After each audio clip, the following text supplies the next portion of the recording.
Good morning students. Today we are going to start our next topic, which is unit and dimension. This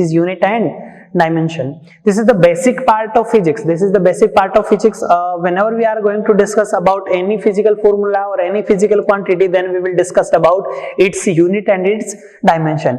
Along the chapters we will discuss about, as we come to know the new name or a new physical quantity, then along this we will discuss the unit of that particular constant or physical quantity and dimension also. But here I am going to discuss a little bit about what is mean by unit and dimension and how we will calculate a unit and dimension. Okay, so the very first is unit. If suppose I am going to express any physical quantity which we had measured.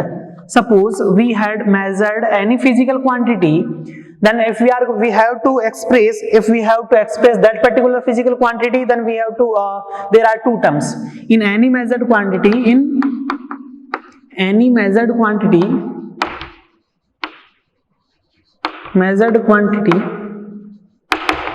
there are two terms.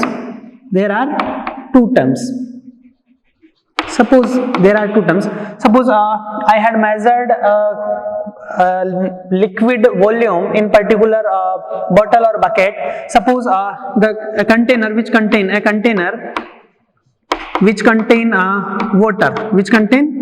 water 5 liter. So मैं बोलूँगा volume equals to 5 liter. Okay, so this is a physical quantity which is had measured, and V equals to 5 liter. It means the measured quantity has two parts. First one numeric and second one its unit. So देखो ये आपको बोल रहा है कि 5 litre है, तो 5 litre में क्या है बेटा कि पहला जो डिजिट है वो how many times of single unit, मतलब ये कितने टाइम्स है, तो आप बोलोगे सर 5 है, क्या है, तो ये लीटर है, क्या है बेटा, ये लीटर है। तो देखो आपकी कोई भी फिजिकल क्वांटिटी है जिसको हमने मेजर किया है, तो उसके दो पार्ट होते हैं, एक पहला न्यूमेरिक होगा और दूसरा आपका यूनिट होगा। तो पहला न्यूमेरिक तो ये बोलता है कि वो कितना है, और दूसरा आपका जो टर्म होगा वो बोलेगा लीटर है, मीटर है, केजी है, या फिर आपका जो भी है तो वो उसकी यूनिट देगा, है ना। अब अगर सपोज कर मैंने आपको बेसिक एग्जांपल बोला कि you all have to bring 5 tomorrow, whenever you are going to come to school, then you have to bring 5. So you have to ask that sir, what do you mean by 5? What 5? अगर मैं बात करूं कि मेरा P जो है वो 5 है, तो आप बोलोगे सर P 5 क्या है, 5 kg है, 5 लीटर है, 5 मीटर है कि 5 है क्या। तो 5 तो बेटा उसका मैग्नीट्यूड है, बट उसकी यूनिट जो होगी उसके अकॉर्डिंग हम डिसाइड करेंगे। अगर आपको यूनिट नहीं दिया तो we will get confused. Suppose your mom said to you that see, you have to go to outside on a vegetable shop and you have to bring 5. So what do you mean by 5? You should ask to mom, what is 5? So 5 kgs, 5 number 5 or 5 kgs. So 5 kg, it means you have to purchase suppose 5 kg mangoes. Okay, so mangoes are the physical quantity, 5 is the number of unit, कि आपको कितना लेना है वो 5 है, और क्या किस में लेना है तो वो केजी में लेना है, तो उसकी यूनिट क्या है बेटा, केजी उसकी यूनिट है। तो आपको समझ में आया होगा कि हम किसी भी फिजिकल क्वांटिटी को रिप्रेजेंट करना चाहते हैं तो फिजिकल क्वांटिटी के दो पार्ट होते हैं, पहला वन जो आपका न्यूमेरिक डेटा होगा वो आपको देगा कि how many times, and second one unit of that particular physical quantity. अच्छा, हम बात करते हैं तो बेटा आपके पास जो फिजिकल क्वांटिटी होती है वो दो टाइप की होती है। फिजिकल क्वांटिटी कितनी होती है, दो टाइप की होती है, एक फंडामेंटल और एक डेराइव्ड। मैं बात करता हूं यूनिट की, तो यूनिट जो हो सकती है बेटा दो टाइप के यूनिट होते हैं, एक फंडामेंटल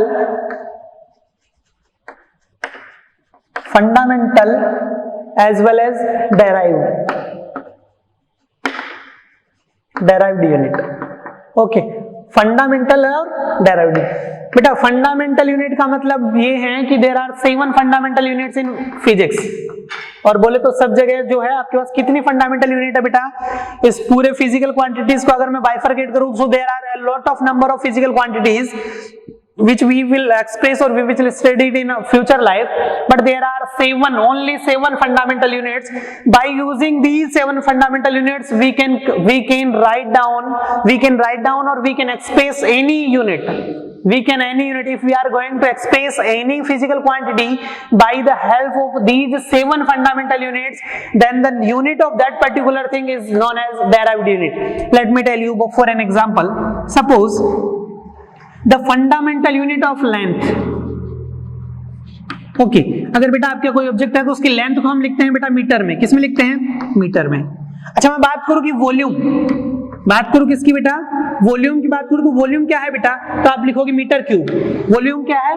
वॉल्यूम की जो यूनिट है वो क्या है? मीटर क्यूब है। मतलब वॉल्यूम जो है वो इस फंडामेंटल को यूज करते हुए मैंने इसको ट्रांसमिट किया है, तो ये क्या है? इसकी फंडामेंटल है। ये क्या है बेटा? फंडामेंटल।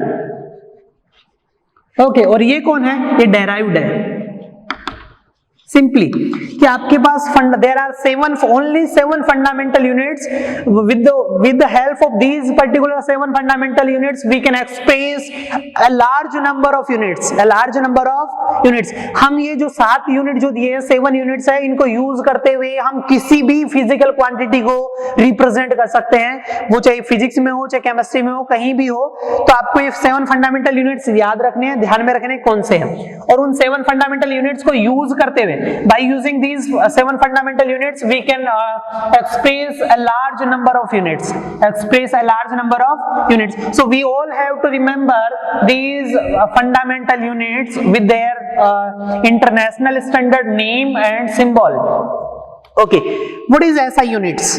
नेक्स्ट है एसआई यूनिट्स की यूनिट्स तो पढ़ लिया कि एसआई यूनिट्स का मतलब क्या होता है। तो बेटा एसआई यूनिट का मतलब है इंटरनेशनल स्टैंडर्ड। एसआई का मतलब है बेटा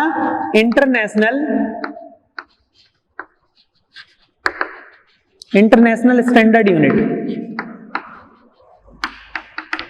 इट मीन्स अगर आपने बोला कि सर इंटरनेशनल स्टैंडर्ड है, इट मीन्स अगर मैं यहां बात करूं, एक लोकल एग्जांपल लूं, तो बेटा गुजराती में अच्छा ये 2 है ना, सबको पता है। अब हिंदी वाला इसको बोलेगा 2, बोलेगा ना, इंग्लिश वाला इसको बोलेगा 2, है ना, और गुजराती वाला इसको बोलेगा बे। बे बोलते हो ना बेटा आप लोग, बट ये गुजराती स्टैंडर्ड है। ये बे क्या है बेटा? इसका गुजराती स्टैंडर्ड। बट 2 क्या है? इसका इंटरनेशनल स्टैंडर्ड है। क्या है? इंटरनेशनल स्टैंडर्ड है। ऐसे ही एक इंटरनेशनल कमेटी है जिसने डिसाइड किया कि हम किसी फिजिकल क्वांटिटी को रिप्रेजेंट करते हैं, तो उसका इंटरनेशनल स्टैंडर्ड यूनिट क्या है, उसके बेसिस पे। तो fundamental units, there are 7 fundamental units, तो मैं उसको इंटरनेशनल स्टैंडर्ड के तरीके पे आपको जो रिकॉल रखना है, रिमेंबर करना है, हम जिनको यूज करते हुए डायमेंशंस लिखेंगे, या हम जिनको यूज करते हुए डेराइव करेंगे डेराइव्ड यूनिट्स, तो वो सब आपको याद रखना है। तो उसके लिए मैं एक टेबल बना देता हूं, सीरियल नंबर, फिजिकल क्वांटिटी और क्वांटिटी बोल सकता हूं। क्वांटिटी के बाद बेटा आपका आएगा एसआई यूनिट और सिंबल। मींस आपको ध्यान रखना है, you have to recall these 7 fundamental units like by using this. The very first is quantity is length, SI unit is metre, symbol is small m, the second SI unit is mass, SI unit kilogram, symbol or representation is kg। okay, the third one is temperature,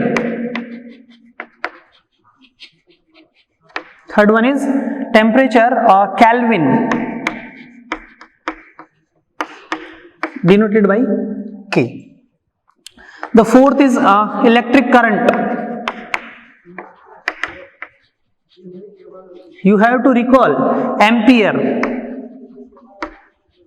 denoted by capital A। The fifth one is amount of time, the fifth one is time। second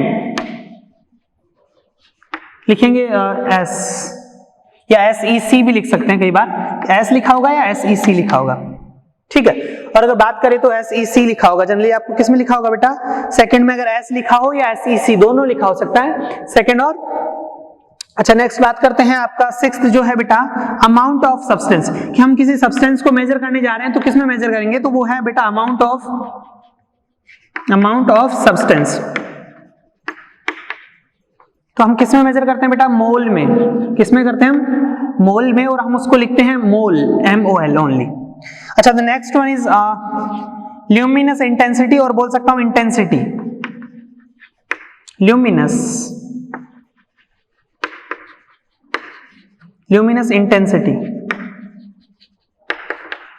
luminous intensity को हम लिखते हैं बेटा candela, और उसको हम denote करते हैं CD से। These are the basic 7 fundamental units which you have to learn. See the length, physical quantity length having SI unit meter, symbol is M.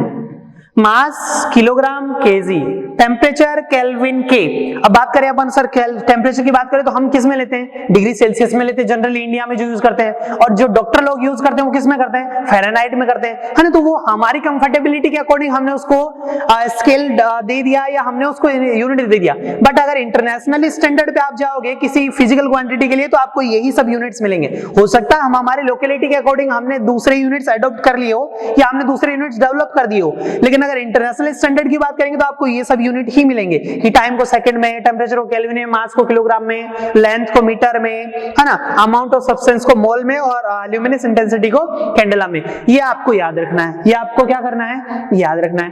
अच्छा सर, बस ये जो 7 यूनिट्स है इसी को यूज करते हुए हम थाउजेंड यूनिट्स को हम रिप्रेजेंट कर सकते हैं। तो हम इनको use by the help of these particular 7 units we will derive the unit of remaining physical quantities, those are known as derived unit।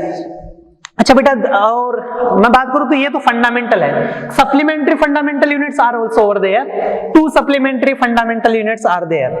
2 supplementary fundamental units are there. So supplementary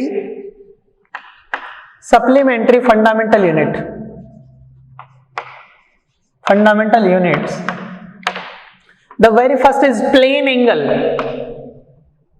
आपने जो बेटा angle पढ़ा है उसको plane angle बोलते हैं ना, कि ये कोई एक प्लेन है, ये एक दूसरा कोई प्लेन है, तो इसके बीच का एंगल जो होगा वो प्लेन एंगल होगा, जिसको हम थीटा लिखते हैं ना। तो थीटा हम किस में पढ़ रहे थे, डिग्री में पढ़ रहे थे, लेकिन मैंने आपको एक और पढ़ाया था कि रेडियन। क्या पढ़ाया था, रेडियन। तो जो ऐसा यूनिट होती है प्लेन एंगल की वो क्या होती है बेटा, रेडियन होती है, और हम उसको लिखते हैं रेडियन, RAD। ठीक। सेकंड जो फंडामेंटल यूनिट है, सप्लीमेंट्री फंडामेंटल यूनिट है, वो है सॉलिड एंगल। और बेटा सॉलिड एंगल कंसेप्ट जो है जनरली आपके सिलेबस में नहीं है, वो जब BSc में और या फिर मैथमेटिक्स 3D की बात करते हैं तो वहां आता है relationship between plane angle and solid angle.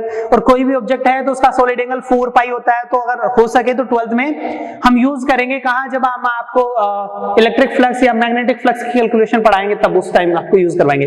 तो आपका जो सॉलिड एंगल है उसकी यूनिट है स्टेरेडियन, और हम उसको लिखेंगे ST रेडियन। ठीक है। So these 2 physical quantities are supplementary fundamental units and these are 7 so this is the basic question of 11th। whenever you are going to attempt any paper you will ask the you have to write down the 7 fundamental units as well as supplementary fundamental unit with their SI unit and symbol, अच्छा sir ये सब बात हुआ। अब हम किसी quantity को major करते हैं तो उसके लिए बेटा डिफरेंट सिस्टम्स है, उसके लिए क्या है, डिफरेंट सिस्टम्स है। But whenever we are going to discuss then we will discuss about only MKS। See there are so many trends, MKS, CGS, KPS, but we will discuss about only whenever we are going to represent any physical quantity then we will discuss about its MKS। So, हम पढ़ेंगे बेटा MKS trend के बारे में पढ़ेंगे, CGS भी मैं नहीं पढ़ाऊंगा और पढ़ेंगे भी नहीं, क्योंकि उसका मतलब ही है। MKS का मतलब है कि हम मास को, लेंथ को किस में लिखेंगे, मीटर में, K को लिखेंगे किलोग्राम में, और S को लिखेंगे सेकंड में।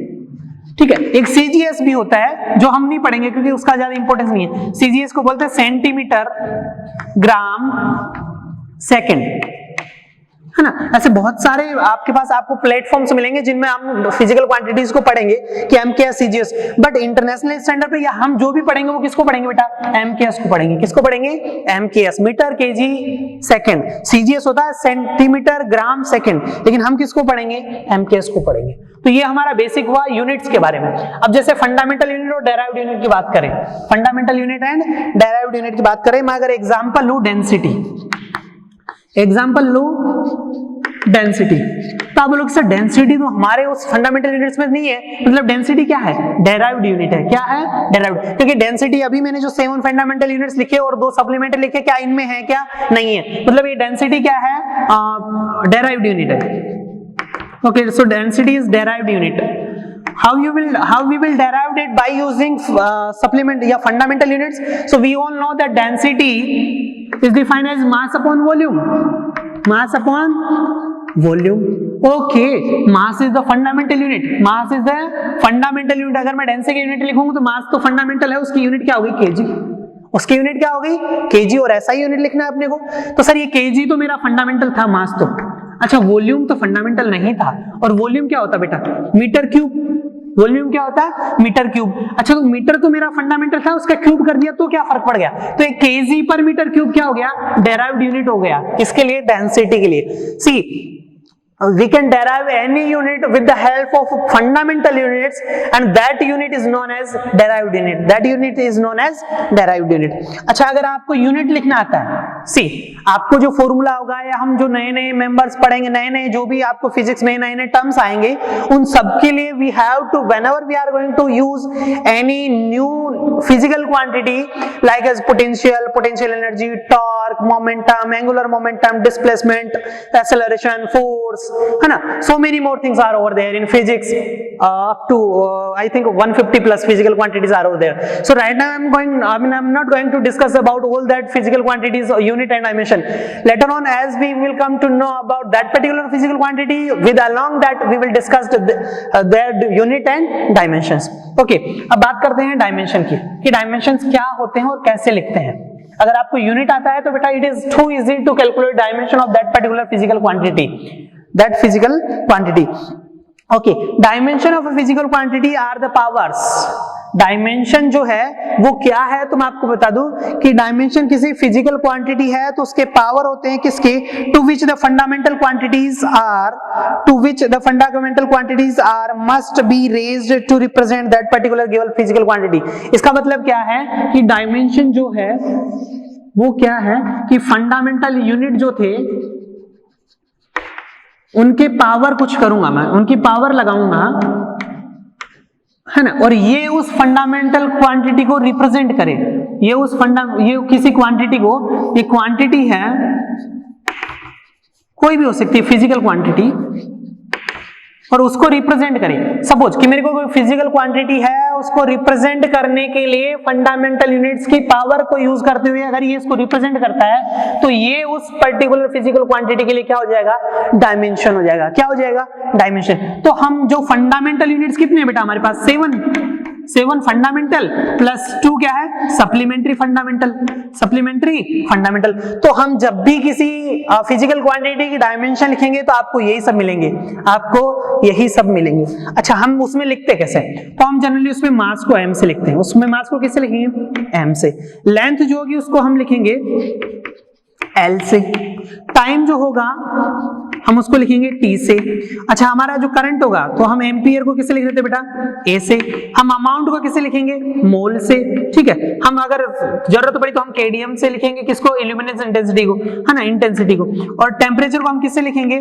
तो हम लिखेंगे टेम्परेचर को केल्विन से बेटा, T से नहीं, केल्विन से. अब ध्यान रखना ये किसके नोटेशंस है. अब आप बोलोगे सर टाइम को तो सेकंड में लिख रहे थे. हाँ, टाइम को सेकंड में लिख रहे थे, लेकिन whenever we are going to derive its dimension then we will use t. मैं आपको सिंपल सा एक एग्जांपल लेता हूं और सॉल्व करके दिखाता हूं. अगर मैं एक एग्जांपल की बात करूं, डेंसिटी. किसकी बात करूं? Density. Okay, we all know density is mass upon volume. Okay, so we have to calculate the dimension of that particular density. Suppose for an example, density mass upon volume.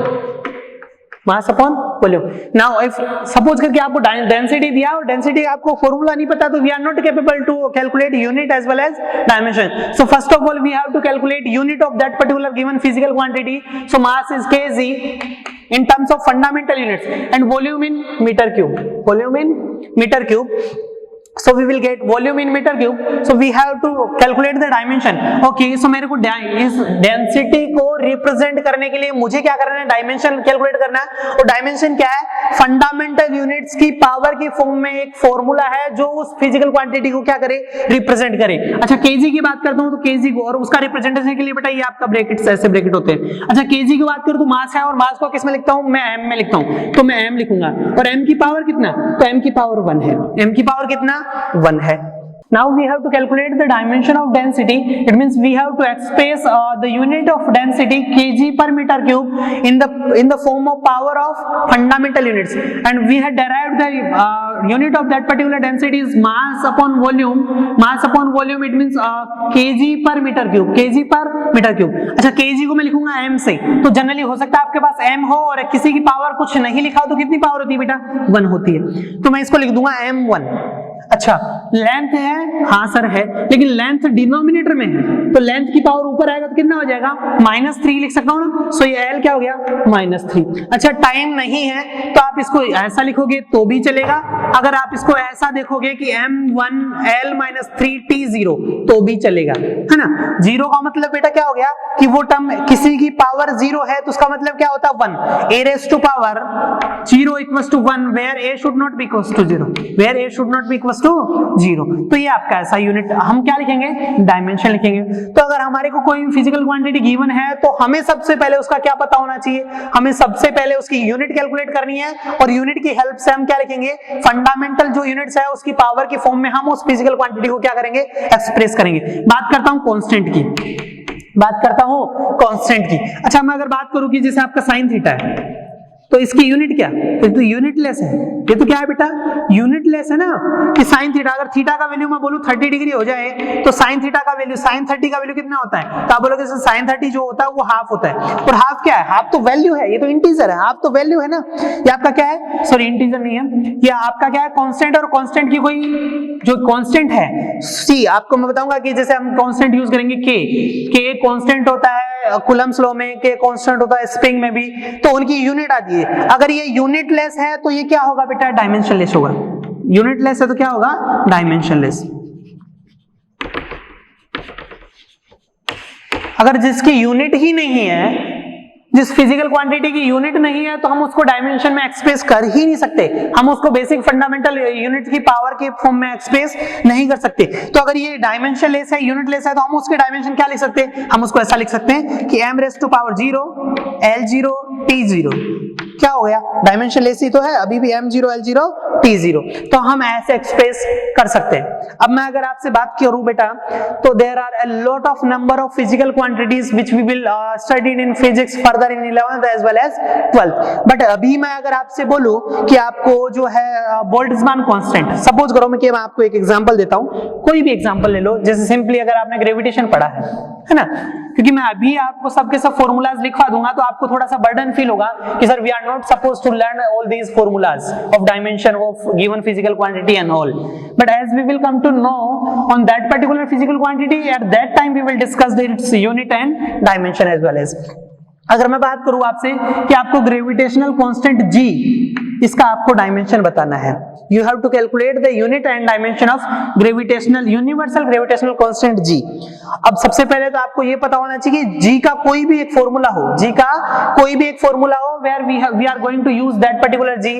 सो अगर मैं बात करूं कि sir force जो होता था gravitation का force जो है उसका मैग्नीट्यूड की बात करूं तो उसका फॉर्मूला आता था बेटा g m1 m2 upon r square, g m1 m2 upon r square. अच्छा सर मेरे पास यहाँ g है, मेरे पास यहाँ g है, बेटा अभी आपने फॉर्मूला नहीं पढ़ा इसीलिए मैं सबके डायमेंशन नहीं कैलकुलेट करवा रहा, जबकि मैं आपको सिर्फ एक एग्जांपल दे रहा हूँ कि how we will calculate the unit and dimension as well as. अच्छा फोर्स की यूनिट क्या होती है बेटा न्यूटन, तो मुझे किसकी यूनिट चाहिए g की, तो g की यूनिट के लिए मैं क्या लिखूंगा न्यूटन, तो as it is.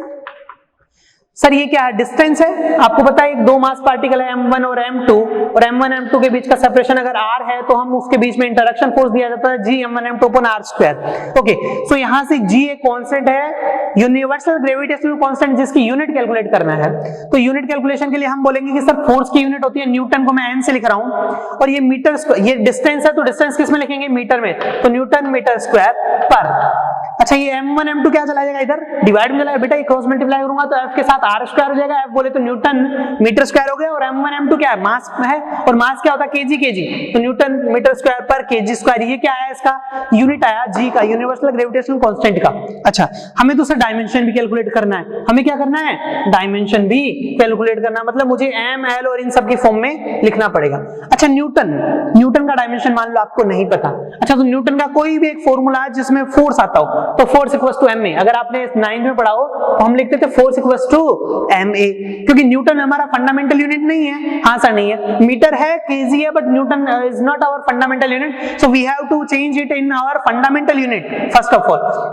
And we know force is given as mass into acceleration, whereas mass is fundamental unit. Okay, now we have to convert acceleration is also not our fundamental unit, and we know acceleration is meter per second square, meter per second square. So force जो हो गया वो आपका हो गया kg metre पर second square, KG metre पर second square. अच्छा, अब आप बोलोगे कि मैं अगर न्यूटन को रिप्लेस कर देता हूं तो मैं इसको लिखूंगा कि मास न्यूटन जो हो गया वो हो गया केजी मीटर स्क्वायर, या मैं इसको बोलूं कि केजी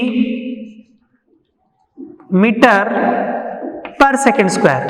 ये किसको लिख दिया मैंने बेटा? ये मैंने न्यूटन को लिखा केजी मीटर पर सेकंड स्क्वायर, और आप बात करते हैं तो sir KG square as it is था, KG square as it is था। अब आपको हर एक की डायमेंशन लिखना है, तो आप बोलोगे सर केजी का बोलूं तो m1, मीटर का बोलूं तो l1, इस मीटर का बोलूं तो l2, मीटर स्क्वायर है ना तो ये l2। अच्छा, नीचे क्या बन गया बेटा? नीचे बन गया केजी स्क्वायर और सेकंड स्क्वायर। अच्छा, तो केजी स्क्वायर बोलूं तो m2 और सेकंड स्क्वायर बोलो तो t2, क्या बन गया? t2। अच्छा, मुझे देखो जहां कैंसिल आउट हो रहा है तो कैंसिल कर दो, नहीं हो रहा तो ऊपर ले आता हूं मैं। इस टर्म को अगर मैं इधर लाके लिखता हूं तो आप बोलोगे सर m1 ऊपर है, डिनोमिनेटर में 2 है, तो m-1 बन जाएगा। क्या बन जाएगा? m-1 बन गया, m-1। अच्छा, m-1, या अगर मैं न्यूटन की डायरेक्ट बात करूं तो इसकी यूनिट लिख दोगे m1 l1t-2, लिख दोगे ना डायरेक्टली केजी वाले को, है ना? तो मैं अगर इसको लिखता हूं m1 l1t-2, ये क्या आ गया? न्यूटन आ गया। ओके, सो मैं न्यूटन को अगर एज इट इज लिखता हूं तो न्यूटन की डायमेंशन हो जाएगी मेरे पास यहां से m1 l1t-2, मीटर स्क्वायर की डायमेंशन बोलो तो l2, नीचे बोलो तो केजी की स्क्वायर, तो मतलब बोलो तो m2। ये मेरे पास डायमेंशन आ गए।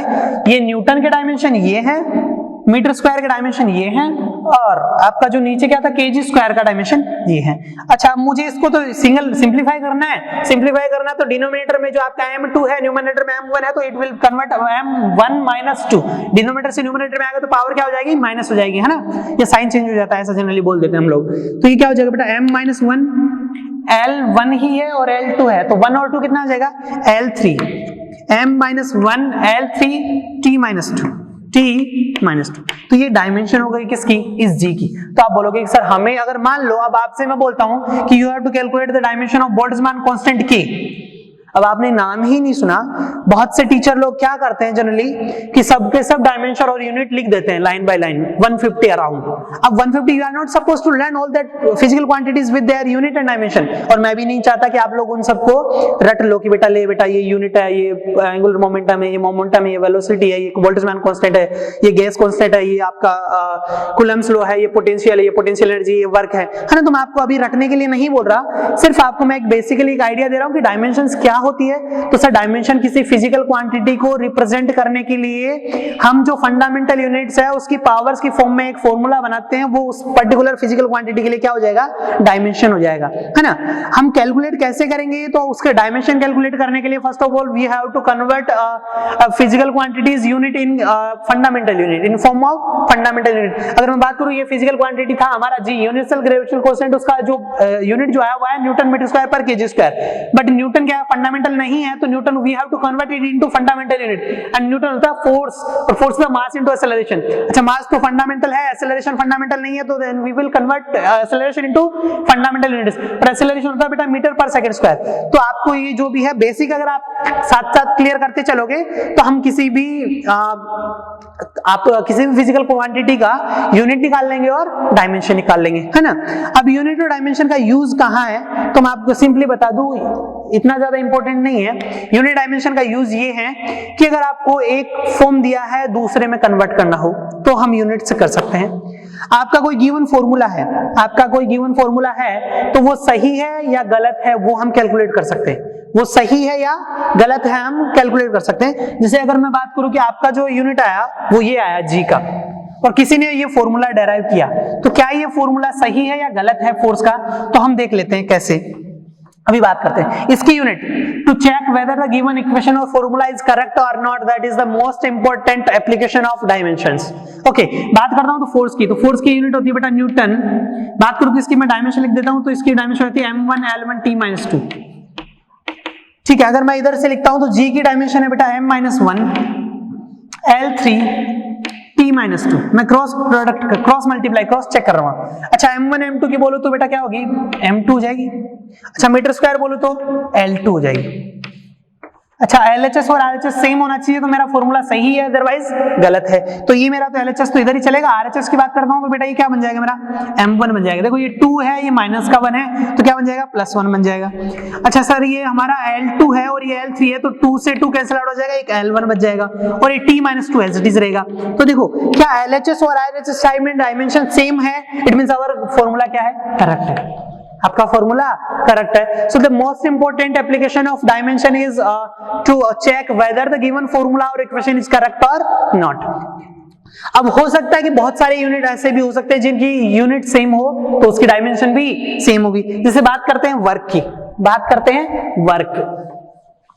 अच्छा वर्क और एनर्जी क्या सेम चीज है या डिफरेंट है, तो बेटा वर्क और एनर्जी सेम चीज है, वर्क और एनर्जी सेम चीज है। अगर वर्क की बात करता हूं तो वर्क होता है बेटा फोर्स इनटू डिस्प्लेसमेंट, वर्क होता है फोर्स इनटू डिस्प्लेसमेंट। अगर मैं इसकी यूनिट बोलूं तो न्यूटन मीटर, इसकी यूनिट बोलूं तो न्यूटन मीटर। अगर मैं डायमेंशन बोलूं तो न्यूटन बोले तो m1 L1 T-2 और मीटर की बोलूं तो L1।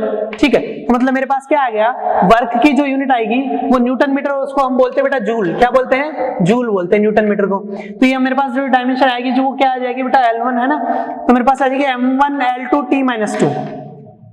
अब सिंपली आपसे बोला जाए कि अगर मान लो कि मैं काम कर रहा हूं, कोई मशीन है वो काम कर रही है, मैं जो काम कर रहा हूं तो मेरी एनर्जी क्या होगी, रिड्यूस होगी। मतलब वर्क ही एनर्जी में कन्वर्ट होता है, वर्क ही एनर्जी में कन्वर्ट होता है। तो जिनकी यूनिट सेम होती है, if two physical quantities having same unit, if two physical quantities having same unit then they will have same physical quantity. Same, if two physical quantities having same unit then they will have same unit, then they will have same dimensions also. अगर कोई दो physical quantity है बेटा, उनकी unit same है तो उनकी dimensions भी सेम होगी। तो ये आपका जो पहला चैप्टर था, पहला नहीं सेकंड चैप्टर था जो था एयर measurement, error, unit and dimension, that we have completed. अगर आप देखोगे तो आपकी टेक्स्ट बुक के पीछे लास्ट वाला जो पेज है उसमें आपको एक टेबल बना रखी होगी 2-3 पेज की, उसमें सबके सब फिजिकल क्वांटिटीज लिखे हुए हैं, उसके यूनिट लिखे हुए हैं, उसके डायमेंशन लिखे हुए हैं। And I know that nobody is capable to learn all that or remember that all that things, but we have to know how we will calculate the dimension and unit of physical quantity of a physical quantity। तो हम बेटा रटने से अच्छा है कि हम सीखेंगे कि how we will calculate dimension and physical quantity of any unit of physical quantity। Thank you।